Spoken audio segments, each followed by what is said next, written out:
Department of Environment DOE Sarawak has issued 17 fines worth 34,000 ringgit against diesel engine vehicles that emit black smoke beyond the permitted limit from January until now. Sarawak DOE Senior Chief Assistant Director Muhammad Zaihan Lek said a compound worth 2,000 ringgit for each offence was issued through the Motor Vehicle Integrated Inspection Operation (OPGERA) held throughout Sarawak. He said during that period, DOE Sarawak had tested 77 diesel engine vehicles. Jabatan Alam Sekitar telah menguji sebanyak 77 buah kenderaan berenjin diesel.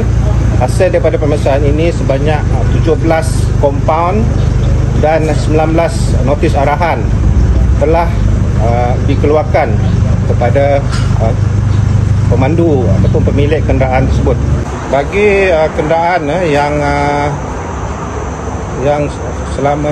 melebihi bacaan 70, tadi 50 kita kompaun, 70 kita akan bagi perintah larangan untuk dia beroperasi lah.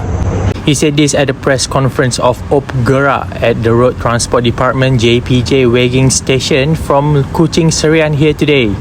The operation was carried out in conjunction with the World Ozone Day celebration at the Sarawak State level and also involved the collaboration of the Sarawak Road Transport Department JPJ and the Sarawak National Anti-Drug Agency AADK. Zaihan said DOE Sarawak will take follow-up action against vehicles detected emitting black smoke beyond the permitted limit. In addition, he added the Sarawak DOE also gave a period of time to driver and vehicles owner to maintain their vehicle.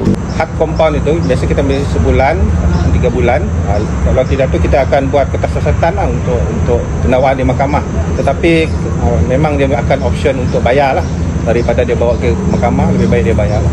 So far, he said all the compounds issued against drivers and vehicle owners have been cleared.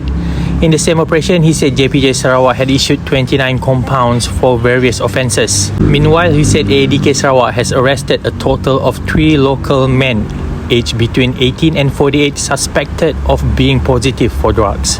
In conjunction with the celebration of World Ozone Day in 2022 with the Team Montreal Protocol at 35 Global Corporation that protects life on Earth, DOE Sarawak also distributed kits and information to road users and coolant usage. Tests were carried out to ensure the use of environmentally friendly coolants in business of environmental protection and conservation.